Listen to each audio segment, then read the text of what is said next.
हाँ भाई, good morning. हाँ, राम राम।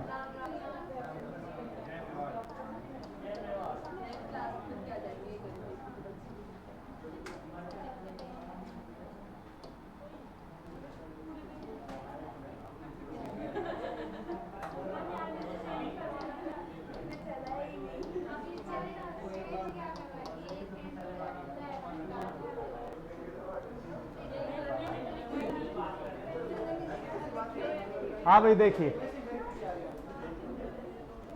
कुंभा में साहित्य पढ़ रहे थे अपन।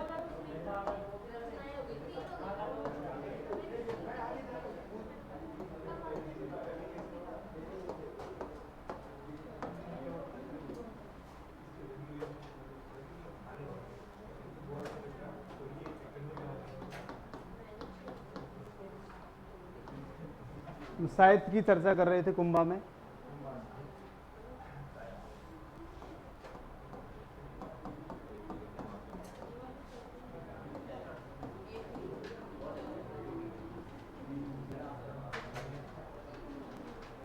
इसके बाद एक रचना है एकलिंग महात्म्य, ठीक है।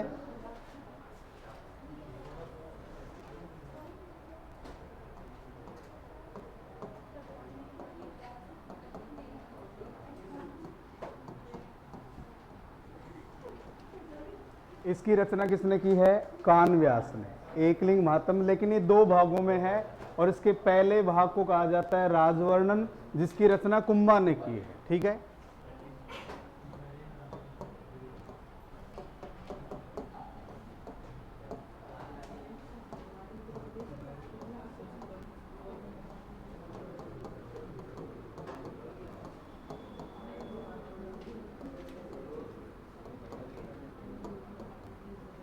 तो दो भागों में है और पहला भाग क्या कहलाता है इसका? राजवर्णन। इसकी रचना किसने की है? कुंभा ने। ये कान व्यास इनके दरबारी कवि थे।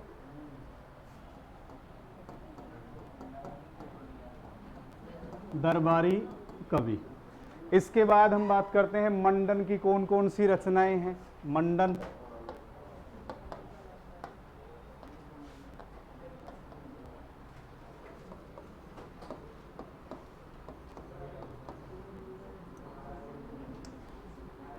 रूप मंडन,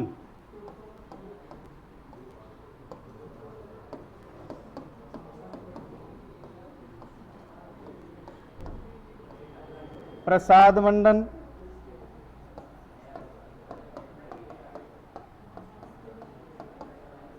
वास्तुसार,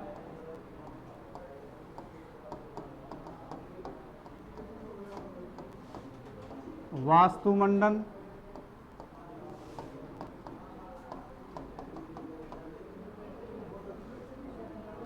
राजवल्लभ,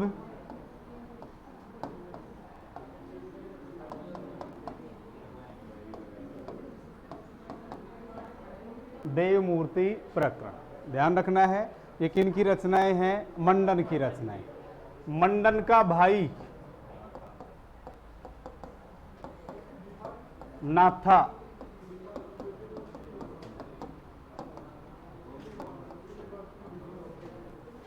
और वास्तु मंजरी की इसने रचना की है। इसी प्रकार यदि हम मंडन की बात करें,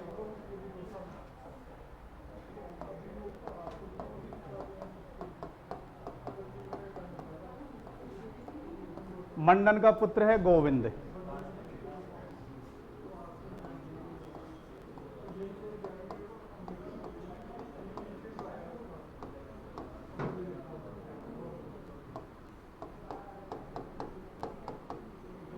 द्वार दीपिका, कलानिधि,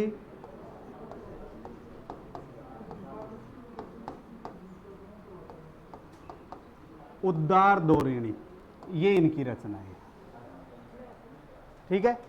एक बार इनको नोट करते हैं अपन। लिखिए भाई, एकलिंग महात्म्य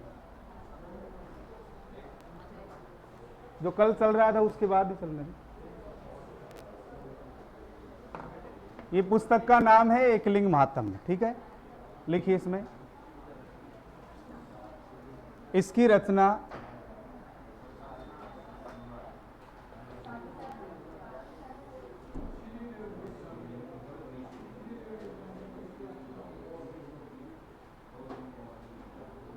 कुंभा के दरबारी कवि,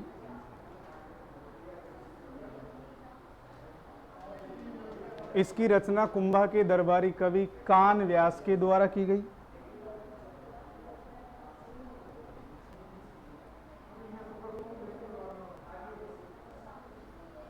यह 2 भागों में विभाजित है।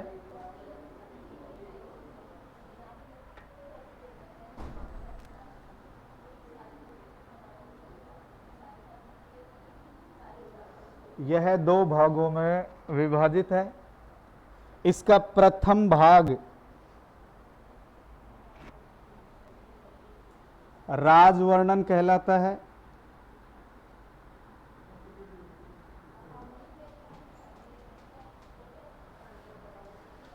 जिसकी रचना कुंभा द्वारा की गई।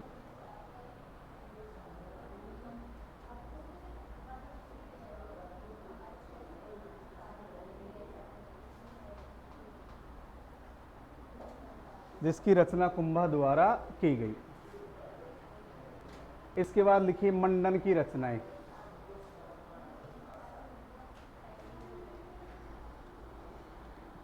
मंडन की रचनाएं,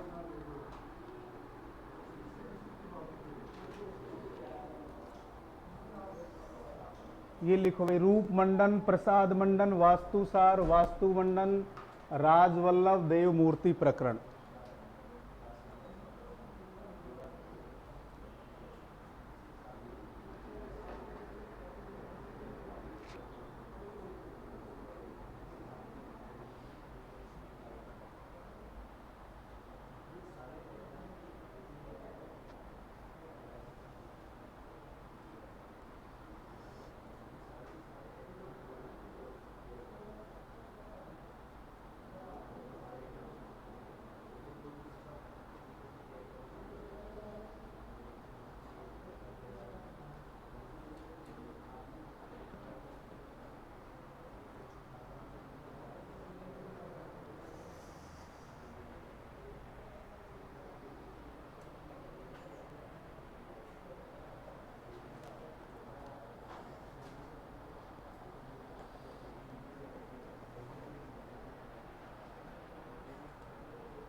एक और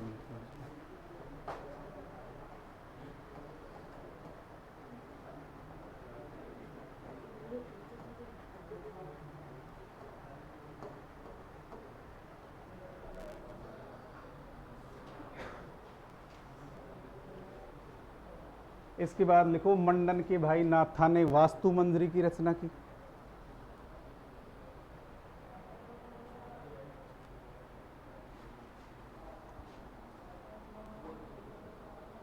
मंडन के भाई नाथा ने वास्तु मंजरी की रचना की।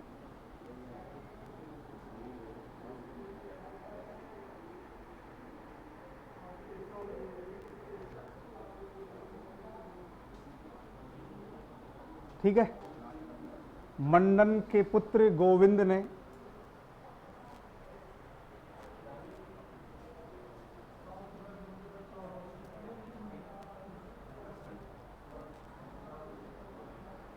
द्वारदीपिका, कलानिधि और उद्दार धोरणी,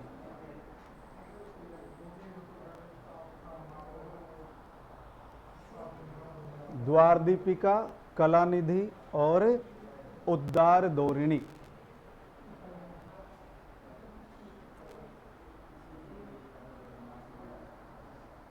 ये किसकी रचनाएं हैं? मंडन का पुत्र है, पुत्र का नाम है गोविंद। ठीक है।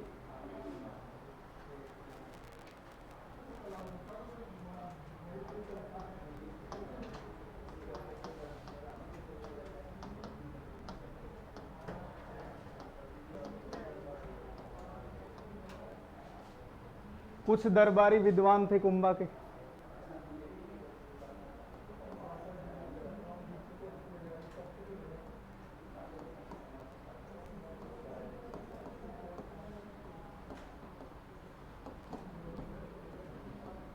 जिनचंद्र सूरी,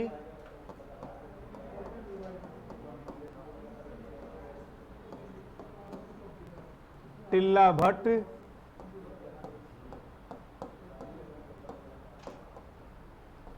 सोमदेव,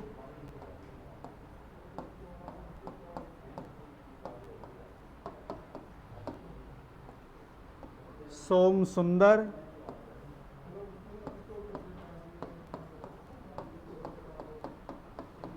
सुंदरगणी,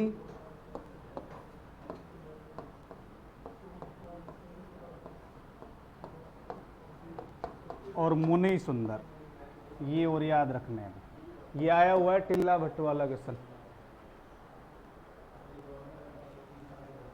जिन चंद्र सूरी, टिल्ला भट्ट, सोमदेव, सोम सुंदर, सुंदरगणी, मुनि सुंदर।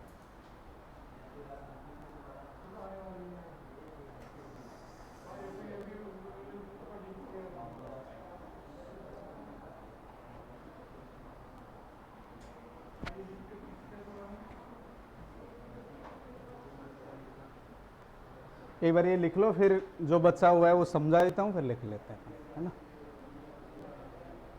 क्योंकि फैक्ट ज्यादा है इस टॉपिक में। अब ये फैक्ट नहीं रटने पड़ेंगे ना, इसलिए तो कुंभा और महाराणा प्रताप से संबंधित क्वेश्चन देखो एग्जाम में पूछे जाते हैं। अब देखना पिछले पेपर उठा करके, है सांगा, वही सांगा में भी उतना ही टाइम लगेगा। मैं मेन तो इसमें 3 ही टॉपिक हैं, महाराणा प्रताप, राणा सांगा और राणा कुंभा। इनमें से क्वेश्चन पूछे भी जाते हैं, आराम से पढ़ेंगे, कोई जल्दबाजी नहीं है। एग्जाम होगा, देखा जाएगा जो होगा। इसके बाद देखो भाई,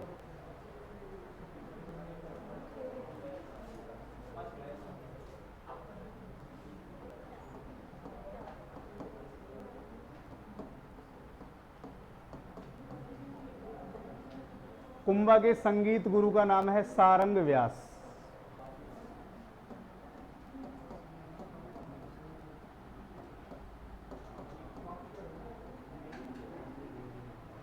कुंभा के संगीत गुरु का नाम है सारंग व्यास, ठीक है।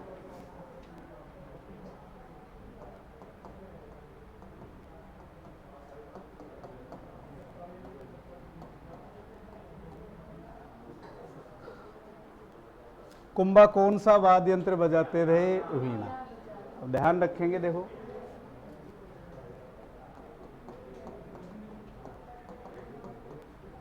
नंबर 1,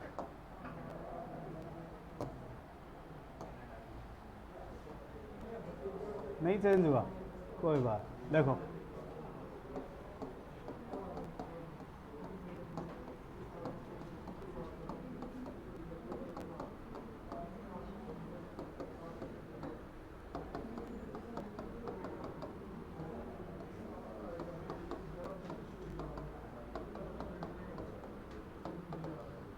इसके सिक्के पर वीणा बजाते हुए दिखाया गया है।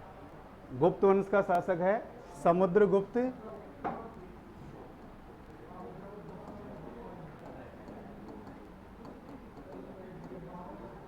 (335 से 375 ईस्वी) इनका शासनकाल क्या है? 335 से 375 ईस्वी। तो इसे सिक्के पर वीणा बजाते हुए दिखाया गया है, ठीक है।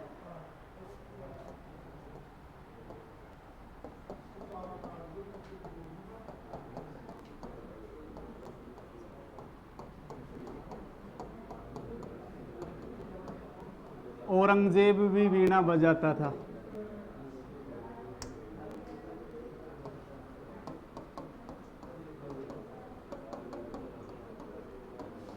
यद्यपि औरंगजेब ने अपने दरबार में संगीत कला, नृत्य कला, चित्रकला पर रोक लगा दी। संगीत कला, चित्रकला और नृत्य कला पर इन्होंने रोक लगा दी। इससे क्या प्रभाव पड़ा? बेरोजगारों की संख्या में वृद्धि हुई। भाई ये एक ऐसा समुदाय था, एक ऐसा वर्ग था जो राज दरबार में अपनी गतिविधियों के माध्यम से अपना जीवन यापन करता था। तो हर दरबार में इस प्रकार की गतिविधियां होती थी, नृत्य संगीत का आयोजन किया जाता था।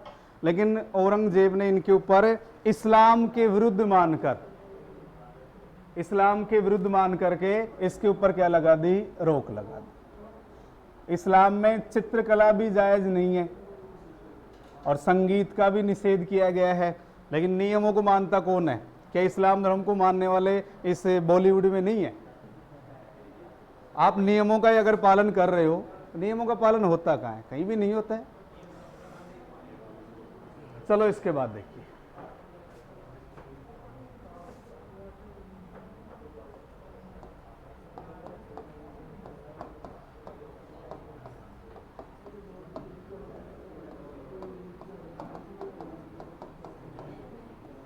इनकी पुत्री रमाबाई ये भी संगीतज्ञ थी, और रमाबाई का उपनाम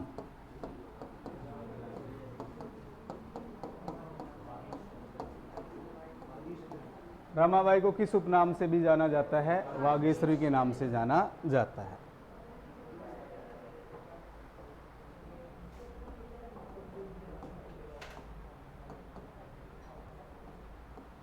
वो तो लिख लिया था अपने श्यामल दास वाली वो लाइन, 84 दुर्ग है 84 में से लिख लिया था ना वो।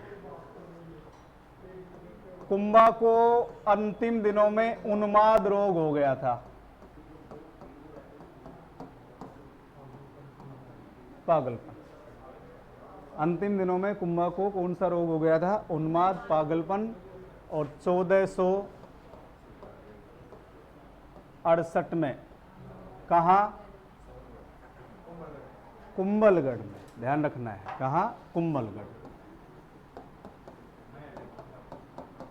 और एक लाइन ध्यान रखेंगे, कुंभलगढ़ में एक और दुर्ग है जिसे कटारगढ़ कहा जाता है, जिसे मेवाड़ की आंख भी कहा जाता है। ये कुंभा का निवास स्थान था भाई, कटारगढ़ कुंभा का निवास स्थान था। और इसी कुंभलगढ़ में महाराणा प्रताप का जन्म हुआ था। ठीक है, तो कुंभलगढ़ में 1468 में पुत्र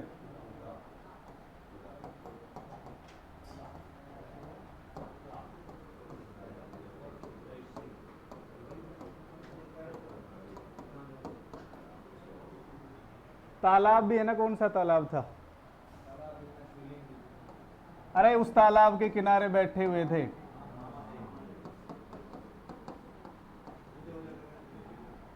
कौन सा तालाब था? मामादेव। और जब आप सिवाना अभियान पढ़ते हो, वहाँ मामदेव तालाब या कुंड है, ध्यान रखेंगे।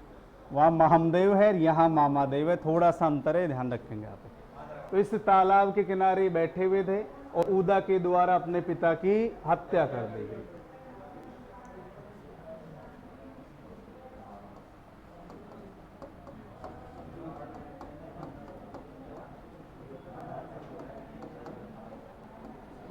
इसे क्या कहा जाता है? मेवाड़ में पितृहंता। ठीक है भाई।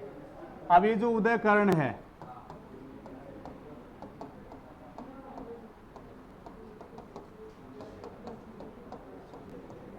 चौदह सौ 68 से 1473 ईस्वी तक इन्होंने शासन किया।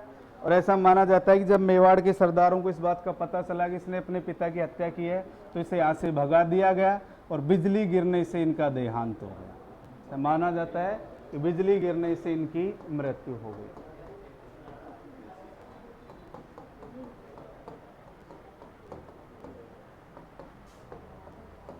अब नेक्स्ट जो शासक है वो पढ़ेंगे अपन है रायमल। अगला शासक कौन होगा? छोटा सा है, उसको भी समझ लीजिए, फिर एक साथ लिख लेंगे अपन, क्योंकि फिर उसके बाद हमें सांगा पढ़ना है। रायमल देखिए,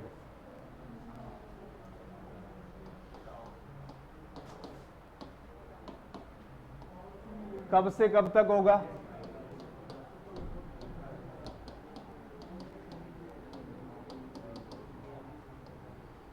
चौदह सौ 73 से 1509। ठीक है।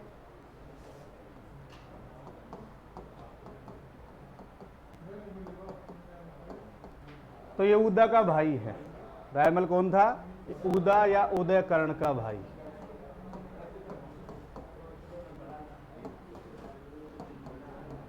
अब रायमल में मुख्य रूप से आपको एक तो ये ध्यान रखना है, इन्होंने कृषि को प्रोत्साहन दिया है और कुछ तालाब बनवाए थे कृषि को प्रोत्साहन देने के लिए। राम, शंकर और समया संकट तालाबों के नाम है, ध्यान रखना है। तो एक तो इन्होंने कृषि को बढ़ावा देने के लिए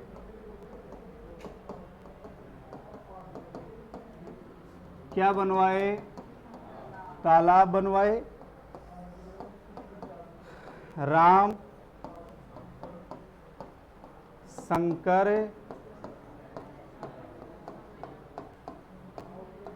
और समया संकट, ये तालाब बनवाए इन्होंने। इसी प्रकार इन्होंने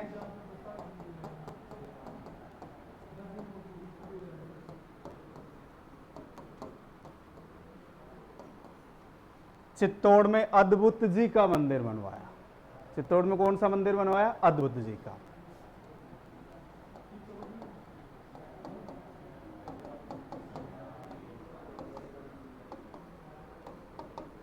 आ गया याद?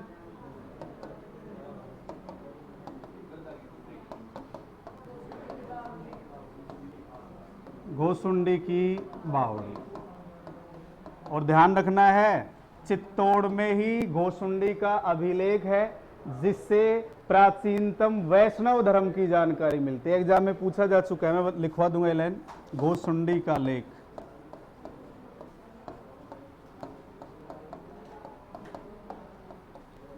यानी प्राचीनतम वैष्णव धर्म का अभिलेख ये साक्ष्य यानी लिखा हुआ है, वो हमें कहां से मिलता है? घोसुंडी के लेख से। जो कहां से मिला है? चित्तौड़ से। कहां से मिला है? चित्तौड़। अब ये जो रायमल थे, इनके 3 पुत्र हैं।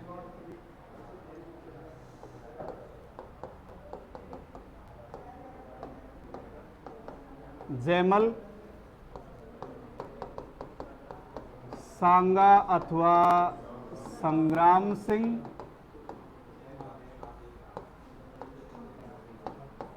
और एक है पृथ्वीराज सिसोदिया। अब इनका भाइयों से उत्तराधिकार संघर्ष होगा, क्या घटनाएं घटित होंगी उनको हम पढ़ते हैं। एक बार इनको और नोट कर लेते हैं।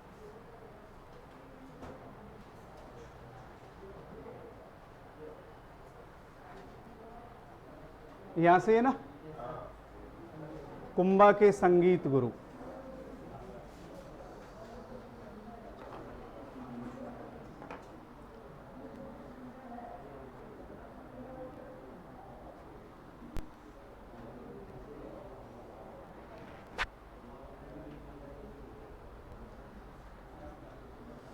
कुंभा के संगीत गुरु लिखो भाई, सारंग व्यास।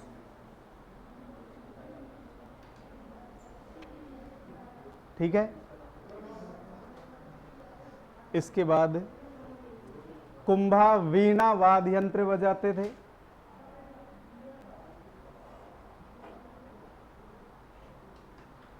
कुंभा वीणा वाद्य यंत्र बजाते थे।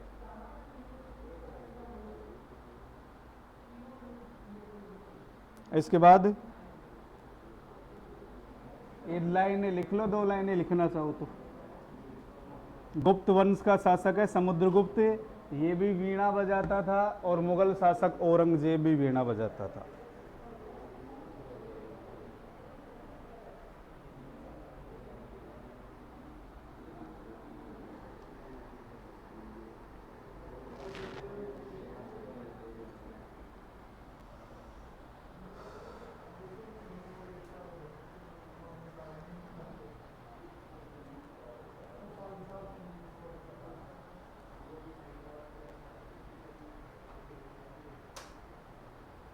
कुंभा की पुत्री रमाबाई संगीतज्ञ थी। अभी वो नहीं लिखा क्या?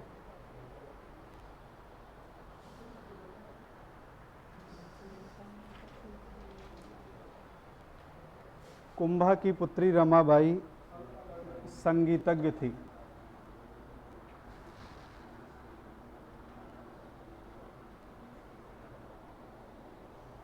उपनाम वागेश्वरी।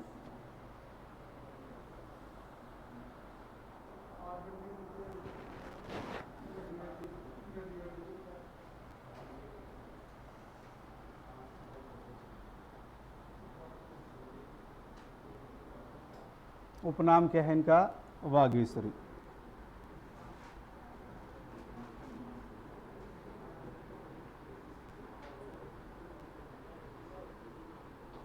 इसके बाद लिखोगे, कुंभा को अंतिम दिनों में उन्माद रोग हो गया था।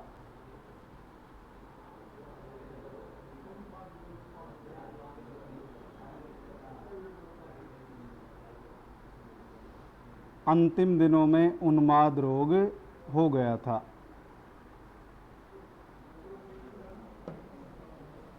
उन्माद यानी पागलपन।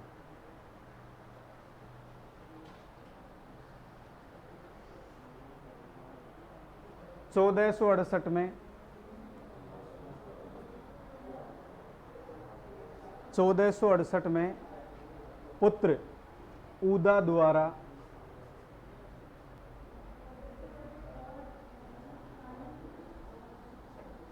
द्वारा मामादेव तालाब कुंभलगढ़ में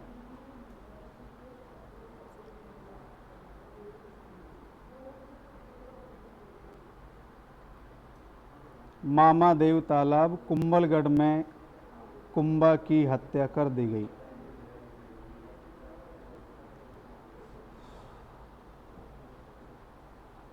कुंभा की हत्या कर दी गई।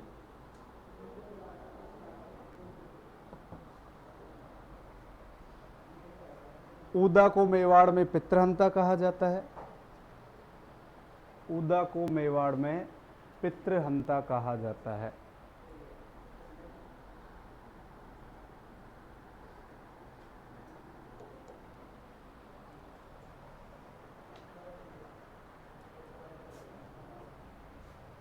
ठीक है भाई।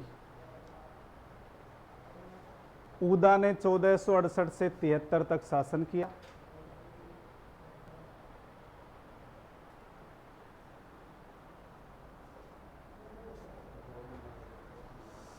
उदा ने 1468 से 1473 तक शासन किया। बिजली गिरने से इनका देहांत हो गया।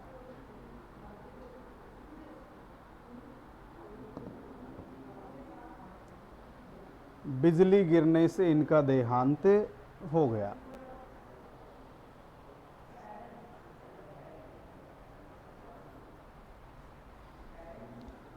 ठीक है। अब शासक कौन बने? रायमल। 1473 से 1509।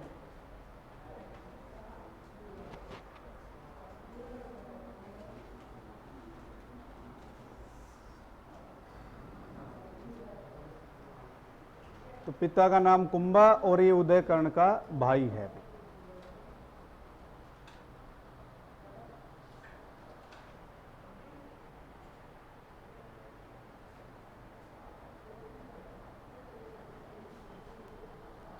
भाई दो नाम लिख लो आप, तो पिता कुंभा और उदयकर्ण का भाई था।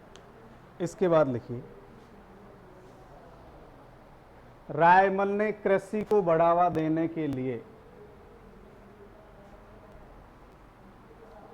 रायमल ने कृषि को बढ़ावा देने के लिए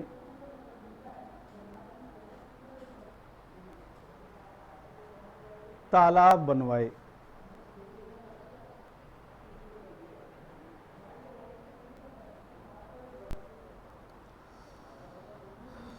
राम, शंकर और समया संकट।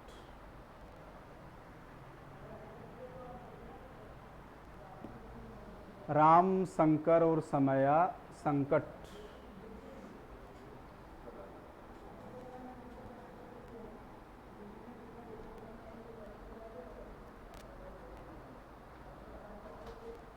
ठीक है भाई। चित्तौड़ में अद्भुत जी का मंदिर बनवाया।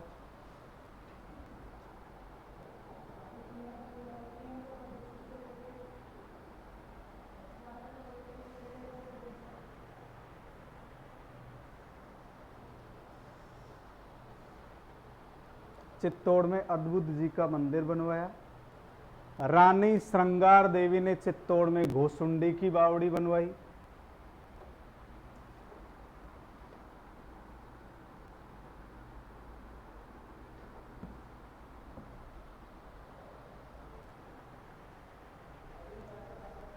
ठीक है, घोसुंडी की बावड़ी बनवाई। अब नोट डाल के एक लाइन लिखो, नोट।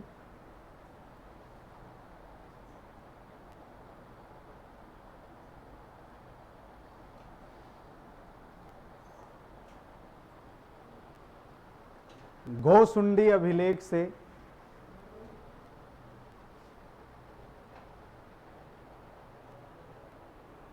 घोसुंडी अभिलेख से प्राचीनतम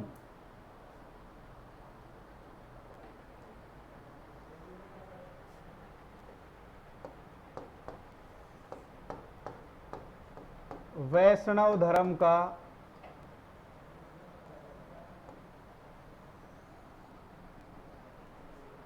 अभिलेखीय प्रमाण मिलता है। अभिलेखीय का मतलब लिखा हुआ, प्राचीनतम अभिलेखीय प्रमाण मिलता है। वैष्णव धर्म का घोसुंडी शिलालेख से प्राचीनतम वैष्णव धर्म का अभिलेखीय प्रमाण मिलता है। पानी के लिए पानी, ठीक है। अब देखिए, दोबारा बोलो ये लाइन, हो गया। अब देखो भाई,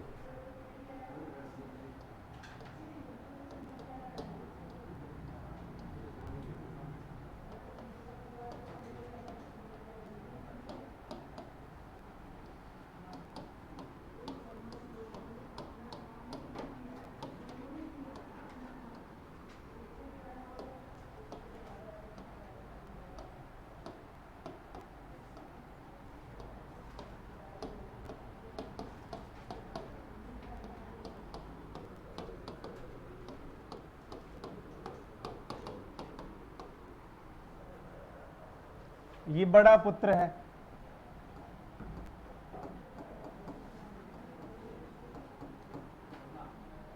और इन पुत्रों में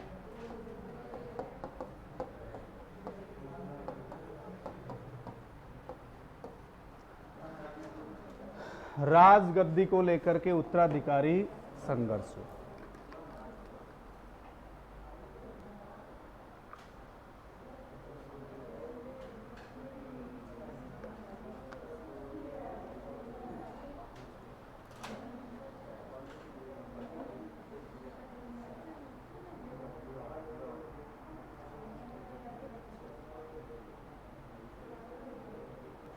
देखिए भी,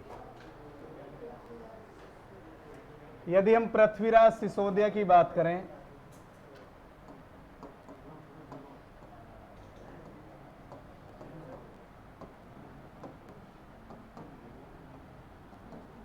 उड़ना राजकुमार कहा जाता है इसे। क्या कहा जाता है? उड़ना राजकुमार।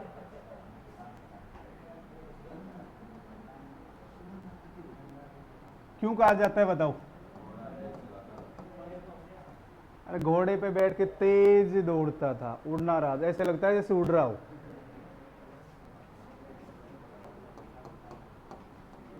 पत्नी का नाम था तारा।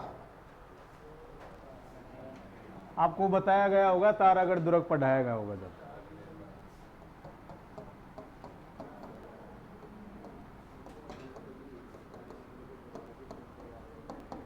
इन्होंने तारागढ़ दुर्ग की मरम्मत करवाई है क्या?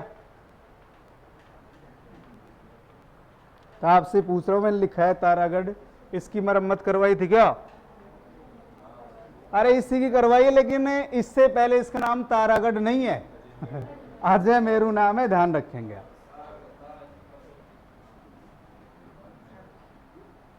इसका नाम पहले क्या है?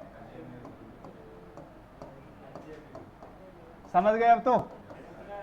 भाई तारागढ़ तो इसने अपनी पत्नी के नाम पर इसका नाम रखा था, ठीक है। अब इन तीनों भाइयों में एक इसकी छतरी याद रखनी है।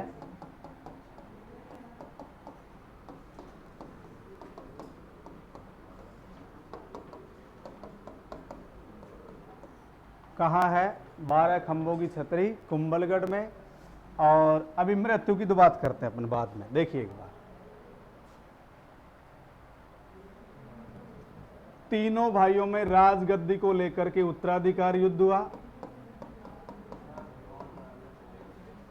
और इन्हें ज्योतिषी के पास ले जाया गया। जब समाधान नहीं हुआ उत्तराधिकार का तो ज्योतिषी के पास ले जाया गया। देखिए,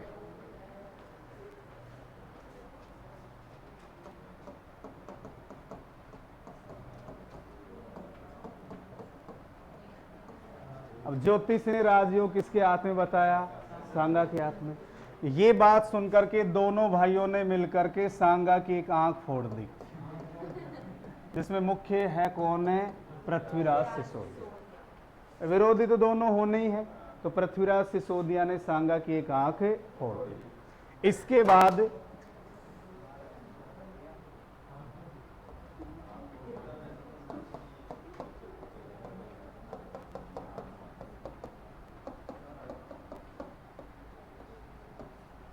वह झगड़ा समाप्त थोड़ी हुआ है। फिर चारण जाति की महिला थी एक, वो भी ज्योतिषी का कार्य करती थी, उसके पास लेके गए। इसने भी राजयोग किसके हाथ में बताया? सांगा के हाथ में। सेम वही कंडीशन थी, नहीं तो अपन ये कहते कि ज्योतिषी में कोई विश्वास नहीं करना चाहिए। दोनों ने एक ही बात बताई है। इसीलिए सांगा अपने भाइयों के आक्रमण से बचकर अंतिम रूप से कहां चला जाता है? श्रीनगर। अरे अजमेर, अजमेर में भी है श्रीनगर।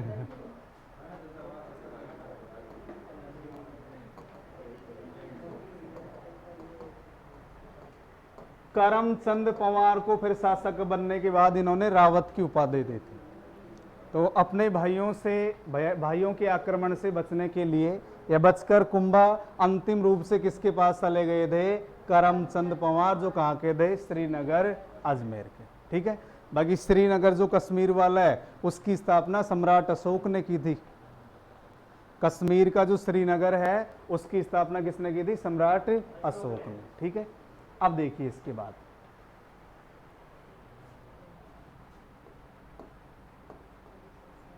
हम बात करते हैं किसकी? पृथ्वीराज सिसोदिया की।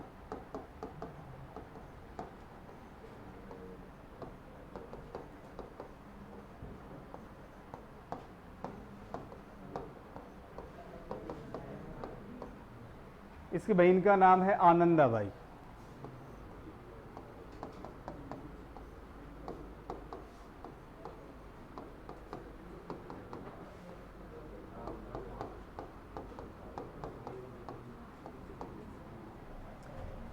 पृथ्वीराज सिसोदिया रायमल का पुत्र है। पृथ्वीराज सिसोदिया की बहन आनंदाबाई, तो ये किसकी पुत्री हो गई? रायमल की। रायमल की पुत्री हुई। इसका विवाह हुआ था सिरोही के राव जगमाल के साथ। ये जो राव जगमाल था, इसके बारे में उल्लेख मिलता है शराब वगैरह का आदी था और पत्नी के साथ मारपीट करता था। किसके साथ? आनंदाबाई के साथ। अब पृथ्वीराज सिसोदिया इसे समझाने के लिए आया।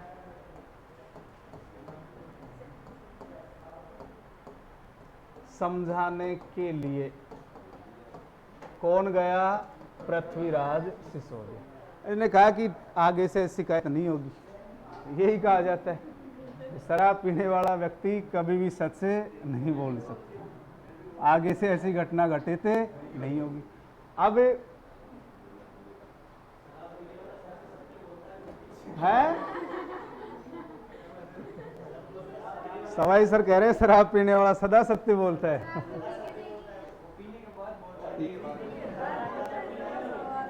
वो पीने के बाद ही बोल सकता है सर। सवाई सर को अनुभव है। मैं तो अनुभव है नहीं कि सच बोलते हैं नहीं बोलते हैं। हाँ इतना जरूर है, पीने के बाद पता नहीं कौन सी वोकेबलरी सीख लेता है, वो हिंदी में बात करना जरूर सीख जाता है, इतना जरूर पता है। हाँ तो ये राव जगमाल के पास गए तो सामान्य सी बात है, अपमान हुआ है, समझाने के लिए गया, हो सकता है कोई धमकी वगैरह भी दे दी गई है उसको, इसका अपमान हुआ। तो इसने क्या किया, राव जगमाल ने इसके लिए बनवा दिए लड्डू कि आप इतनी दूर से आए हो, सिरोही और मेवाड़ की दूरी बहुत ज्यादा है, तो आपके लिए रास्ते में भूख लगे तो लड्डुओं की व्यवस्था करवा दी गई है, और इन लड्डुओं में डलवा दिया इन्होंने जहर। ऐसा माना जाता है कि पृथ्वीराज सिसोदिया ने कुंभलगढ़ के समीप एक लड्डू खाए, तो सांगा का एक कांटा तो ऑटोमेटिक समाप्त हो गया। हम यहाँ मृत्यु की बात नहीं कर रहे हैं, वास्तविक मुद्दे की बात पे आओ, क्योंकि सांगा की आंख फोड़ने वाला यही है। कांटा हो गया खत्म। बचा कौन? ये कोई नॉर्मल व्यक्ति था, कौन है? जयमल। और इसके बारे में उल्लेख मिलता है कि ये सोलंकियों के साथ लड़ता हुआ मारा गया।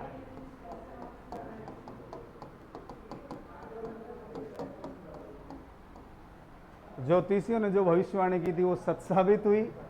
अब शासक कौन बनेंगे? राणा सांगा अथवा संग्राम सिंह।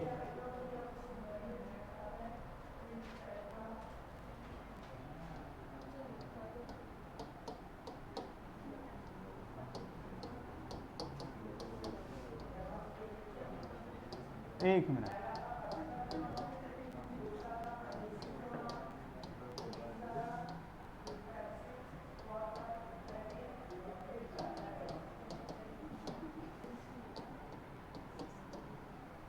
टाइम होने को है क्या? है?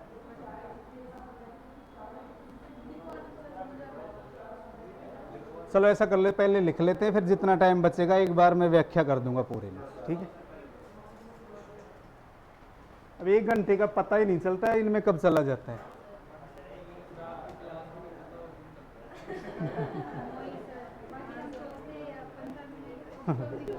लिखो, पुत्रों के नाम लिख लिए क्या? पुत्रों के नाम लिखो तो एक बार। किसके पुत्र हैं ये? सांगा के पुत्र। अरे धन्य हो आप। जैसे तैसे करके 1 घंटा निकाल लिया करो, लेकिन रिश्तों को खराब मत करो। किसी के भाई को उसका बाप बना देते हो। लिखिए पुत्र, किसके पुत्र हैं ये? रायमल के पुत्र हैं, ठीक है ना? पृथ्वीराज सिसोदिया, जयमल, संग्राम सिंह अथवा सांगा। तो आप लिख लीजिए, फिर पृथ्वीराज सिसोदिया में लिख लो। बाकी सर ने सारा बता दिया होगा पृथ्वीराज सिसोदिया की मृत्यु के बारे में। चलो लिख ही लो, 2 लाइन और लिख लो आप। पृथ्वीराज सिसोदिया लिखो भाई। उपनाम उड़ना राजकुमार। उपनाम उड़ना राजकुमार।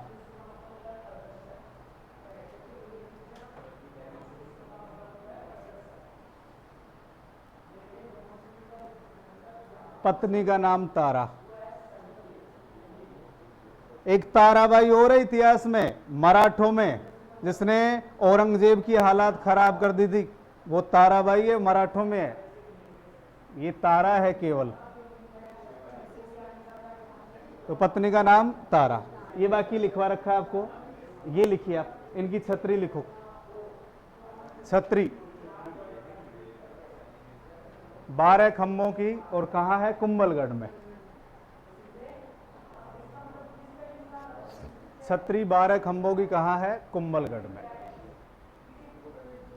इसी में कंटिन्यू 2-3 लाइन पहले इनकी मृत्यु करवा देते हैं पहले साथ साथ एक बार, फिर उत्तराधिकार संघर्ष बाद में जाएगा, नहीं फिर डिस्टर्ब सा हो जाएगा बीच में। तो इसलिए मैंने पहले टॉपिक डलवा दिया पृथ्वीराज सिसोदिया। इसमें लिखो भाई, बहन का नाम आनंदाबाई।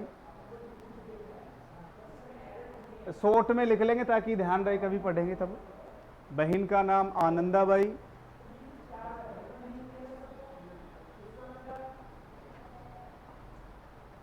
तो आनंदाबाई के पति इनके क्या लगेंगे? बहनोई बोल सकते हैं क्या? लिखो बहनोई। आजकल वो जीजा साली वाली भी बात नहीं है, पहले वाली। हाँ, ध्यान रखना है। वो आपने को सर ने बताया होगा ना, एक गीत गाया जाता है दुपट्टा, दूल्हे की सालियों के द्वारा गाया जाता है। आज वो बात नहीं है। क्योंकि पहले दूल्हे की कदर हुआ करते थे। क्यों? क्योंकि जैसे 1 साल 1.5 साल तक की सगाई वगैरह, आप एंगेजमेंट बोल लेते हो, वर्तमान में हम सगाई बोल लेते हैं, वो हुआ करती थी। लेकिन आज क्या है? आज सभी परिचित हैं, आज सभी आपस में परिचित होते हैं। पहले पहली बार चेहरा कब देखा जाता? जब तोरण मारने के लिए आता था। आज तो आपको पता है स्थितियां क्या हैं, वो आवश्यकता ही नहीं पड़ती वहां तक। तो बहनोई लिखो, क्या नाम है? राव जगमाल, अरे बहनोई, राव जगमाल सिरोही, सिरोही सिरोही, राव जगमाल सिरोही। जहर के लड्डू खाने के कारण इनका देहांत हुआ। वैसे थोड़ा सा आपको समझ में आ जाएगा जब आप पढ़ेंगे तो। जहर के लड्डू खाने के कारण इनका देहांत हुआ।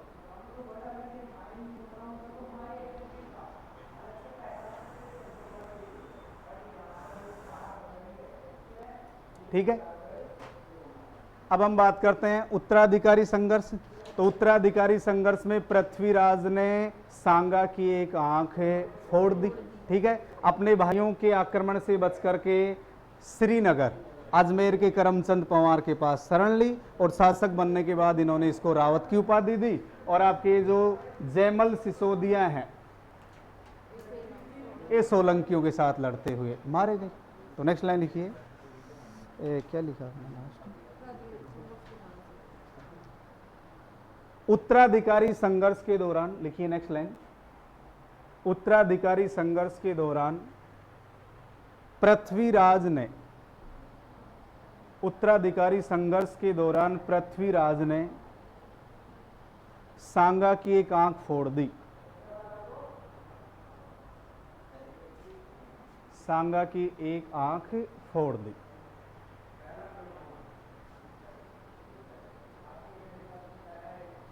लाइन चेंज करके लिखो।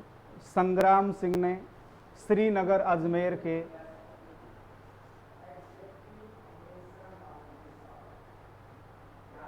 संग्राम सिंह ने श्रीनगर अजमेर के करमचंद पंवार के पास शरण ली। श्रीनगर अजमेर के करमचंद पंवार के पास शरण ली।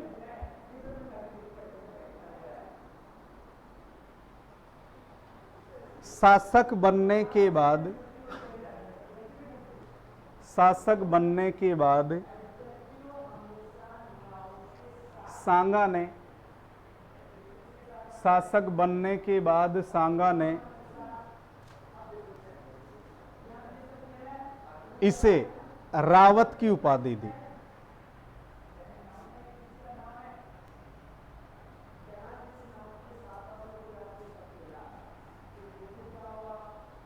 शासक बनने के बाद सांगा ने इसे रावत की उपाधि दी। अब समझ लीजिए, थोड़ा सा इतना टाइम है उतना समझ लीजिए। राणा सांगा अथवा संग्राम सिंह, एक तो इन्हें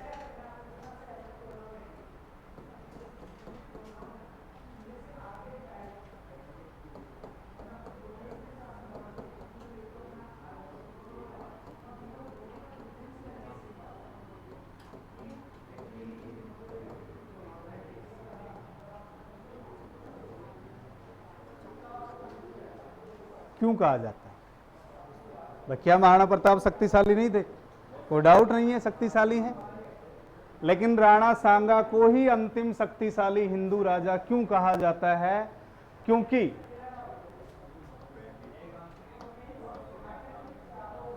क्या कह रहे हो? नहीं बोलो।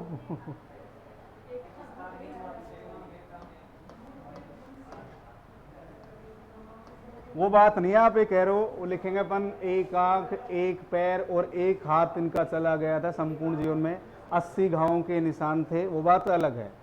कर्नल जेम्स टोड ने सैनिकों का भग्नावशेष कहा। राणा सांगा को मानव जाति का खंडर कहा जाता है, टूटा फूटा व्यक्ति था, 80 घावों के निशान है। लेकिन समझिए, एक बार इस लाइन को समझिए, अंतिम शक्तिशाली हिंदू राजा क्यों कहा जाता है? इन्होंने राजपूतों का एक संगठन बनाया और इन्होंने एक परंपरा को पुनर्जीवित किया था और उस परंपरा का नाम है पाती परवन की परंपरा।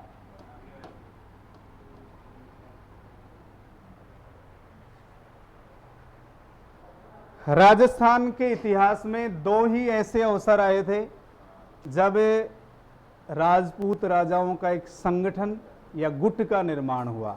एक तो हुरडा सम्मेलन में, एक तो कब हुआ? हुरडा सम्मेलन, और एक महाराणा सांगा के द्वारा। ये पाती पर्वन क्या है?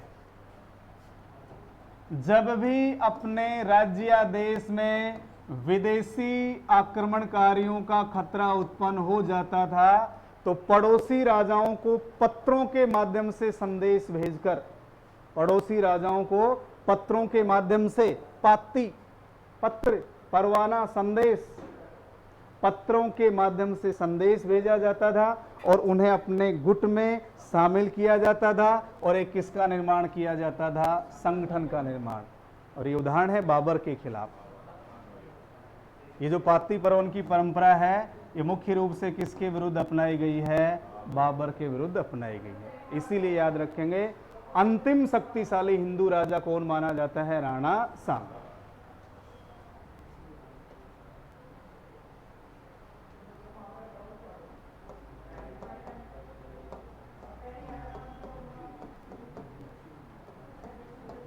आ गया याद? कल समझाया था मैंने, हिंदू पथ, जबकि हिंदू सुल्तान कौन है? कुंभा। हिंदू सुल्तान कुंभा।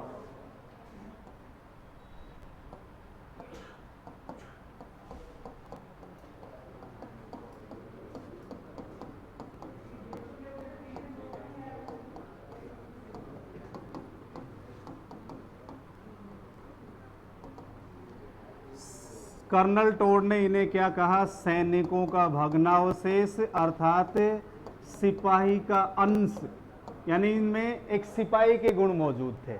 इसी प्रकार इनको क्या कहा जाता है? मानव जाति का खंडर।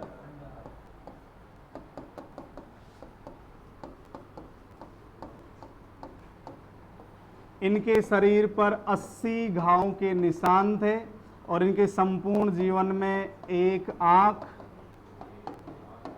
एक हाथ और एक पैर चला गया। लेकिन कई बार आप इस प्रकार की घटना देखते हो, जैसे कई बार हम क्रिकेट मैच वगैरह देखते हैं या कोई ऐसी घटना देखते हैं तो हारने के बाद भी जीत जाता है। ऐसा होता है ना कई बार कि हारने के बाद भी जीत गया। सबसे बड़ी उपलब्धि, सबसे बड़ी विशेषता ये है कि इन्होंने अधीनता स्वीकार नहीं की। यार बाबर के खिलाफ इन्होंने युद्ध लड़े, भाई ये चाहते तो, क्योंकि आपको पता है बात कब की है? 1527 की, और उधर बात कब है? 1562 की। कम से कम बहारमल को यहां से अक्ल ले लेनी चाहिए थी। जो भी संघर्ष वगैरह चल रहा है, वो एक कहावत है ना, आपने सुना होगा, मांगन मरण समान है मत कोई मांगो भीख। मांगन मरण समान है मत कोई मांगो भीख, मांगन से मरना भला ये सतगुरु की सीख। ये वास्तविक बात है ये। तो कम से कम युद्ध वगैरह लड़ करके आप मारे जा रहे हो, पराजित हो रहे हो, वो एक अलग ही मुद्दा बन जाता है। राणा सांगा जीवन में इतना परेशान था और शुरू से ही परेशान है, लेकिन फिर भी इन्होंने बाबर की अधीनता स्वीकार नहीं की और उन्होंने बाबर के साथ युद्ध लड़ा। उसमें सबसे बड़ा कारण क्या था? एक तो जो राजपूतों की सेना थी वो सेना कैसी नहीं थी? संगठित नहीं थी। जैसे अपन सामान्य सी बात करें, राणा सांगा की जो सेना है उसमें अन्य सभी राजाओं के सैनिक मौजूद हैं। एक सामान्य बात कर रहे हैं अपन, बाकी इस युद्ध में सांगा की विजय का प्रमुख कारण तोपखाना है, उसकी तुलगमा युद्ध पद्धति है। लेकिन फिर भी बाबर ने खुद कहा है, बाबर ने क्या कहा था कि राणा सांगा एक भीड़ का नेतृत्व कर रहा था। राणा सांगा किसका नेतृत्व कर रहा है? भीड़ का, क्योंकि मैनेज नहीं हो पाया। जैसे अपन वर्तमान में एक सामान्य सा उदाहरण दूं आपको मैं, आईपीएल की टीमें, आईपीएल की जो टीमें होती हैं आपको पता है अलग अलग देशों के खिलाड़ी होते हैं। अगर उनमें एक संगठन बन गया, मैनेज हो गया, तो अंतिम समय तक वो युद्ध जीत के जाते हैं। युद्ध का मतलब जो भी आईपीएल का कप वगैरह इनको मिलता है, और मैनेज नहीं हुआ तो मुंबई इंडियंस और उनकी तरह वही कंडीशन नहीं आती। इसलिए बाबर ने कहा था कि राणा सांगा केवल एक भीड़ का नेतृत्व कर रहे थे, क्योंकि इस युद्ध में सेना का अनुपात 1:2 होगा। 1 अनुपात में बाबर की सेना, 2 अनुपात में सांगा की सेना। इसका कारण क्या है? क्योंकि इस पाती पर्वन की परंपरा के तहत अनेक राजा इनका साथ देंगे। हम नाम लिखेंगे कौन कौन से राजा हैं। भाई कहां से कौन से राजा खानवा के युद्ध में शामिल होंगे? लेकिन खानवा के युद्ध से पहले राणा सांगा के समकालीन एक तो लोधी वंश का शासक आएगा। देखिए भाई जैसे समकालीन अपन दिल्ली के शासकों की बात करें, सांगा का समय क्या है? 1509 से 1528 है। यदि सांगा के समकालीन हम बात करें तो एक शासक आएगा सिकंदर लोधी,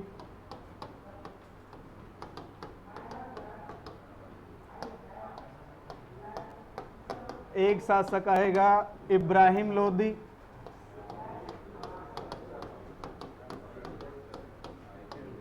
और फिर कौन आ जाएगा? बाबर।